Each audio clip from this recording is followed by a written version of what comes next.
All right, so continuing on from where we left off on last class of looking at this um, anecdote, this story that Ishmael gives about the people searching for laws and the early aeronauts searching for laws, right? And the idea that, we think as takers, and again, I'm kind of allowing a little bit more here, but as takers think that we are exempt from laws, just like the early aeronauts probably thought that they were exempt from the laws of gravity and the laws of aerodynamics, right?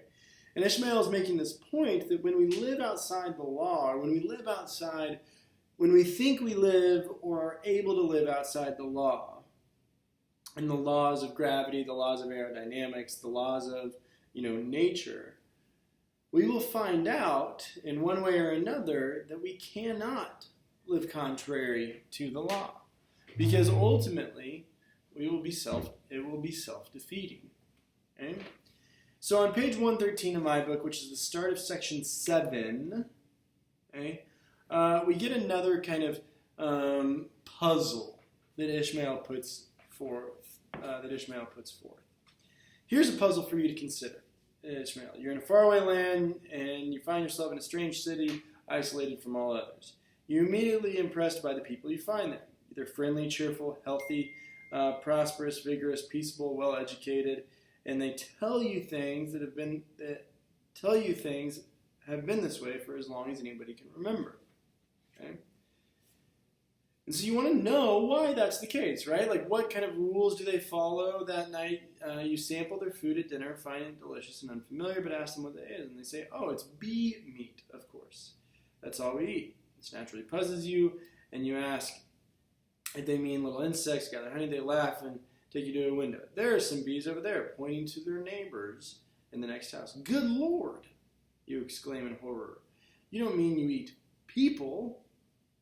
And they look at you puzzled and in a puzzled way and say, we eat bees. How atrocious, you reply. Are they your slaves? Do you keep them pinned up? Why on earth would we keep them pinned up? To keep them from running away. But your hosts are now beginning to think you're a little weak in the head, and they explain that bees would never think to running away because their own food A's live right across the street.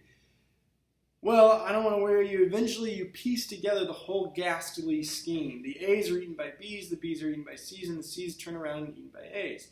There is no hierarchy among these food classes. The C's don't lord it over B's head because, after all, they themselves are the food for A's. It's perfectly democratic and friendly.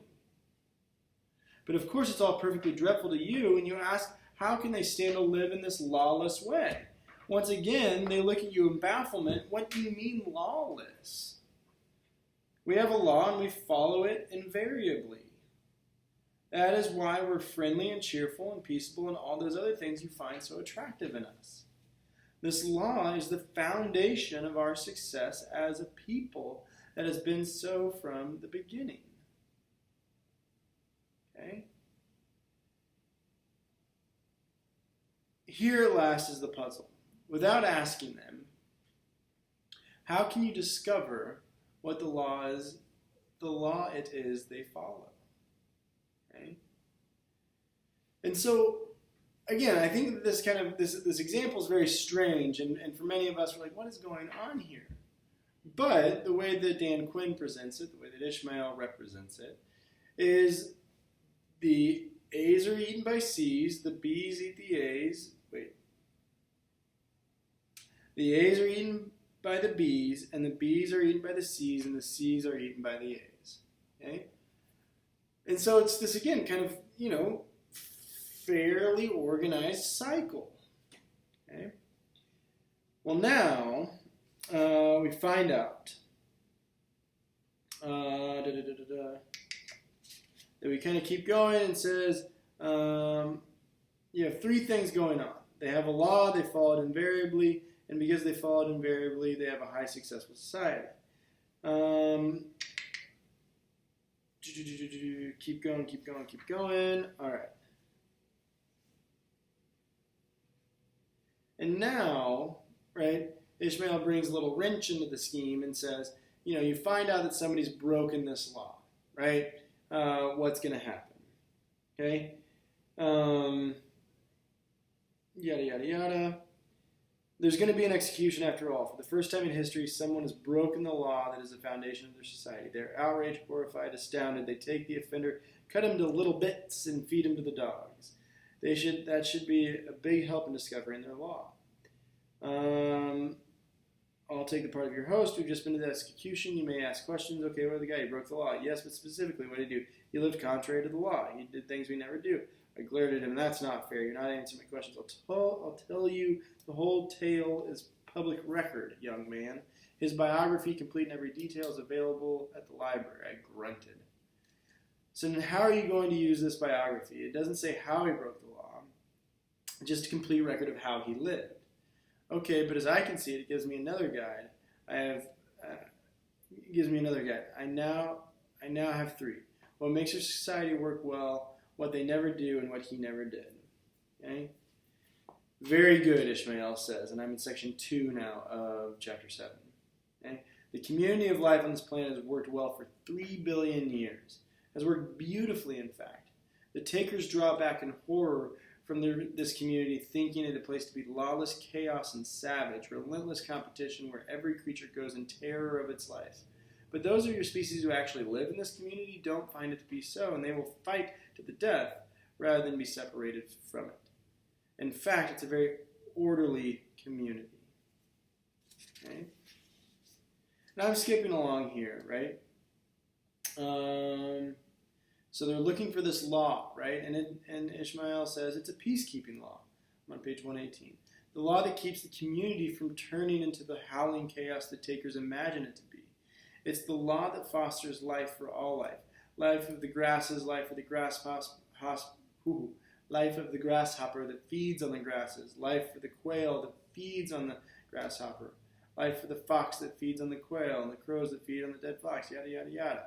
Right? And again, it eventually talks about kind of the Homo sapiens lineage in the evolutionary tree here. Humans lived harmlessly on this planet for some 3 million years, but the takers have brought the whole thing to the point of collapse in only 500 generations. Their explanation for this is what? Okay? And so, right, what we're getting here, and yada, yada, yada. Yeah. And so you can kind of see the rest there in chapter 7. And I'm going to end this video, and then the next one we'll move to chapter 8.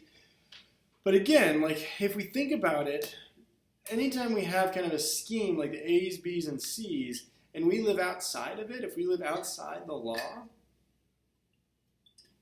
right, then everything becomes disrupted. And potentially problematically disrupted, right?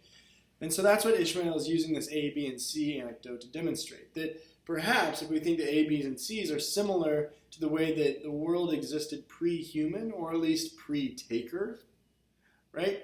That there are these laws that all organisms follow. There are these laws that all kind of the community of life are in, balance with each other. And then it's the takers that come along and, disrupt it. Okay? All right. Next video, we're going to jump to chapter 8.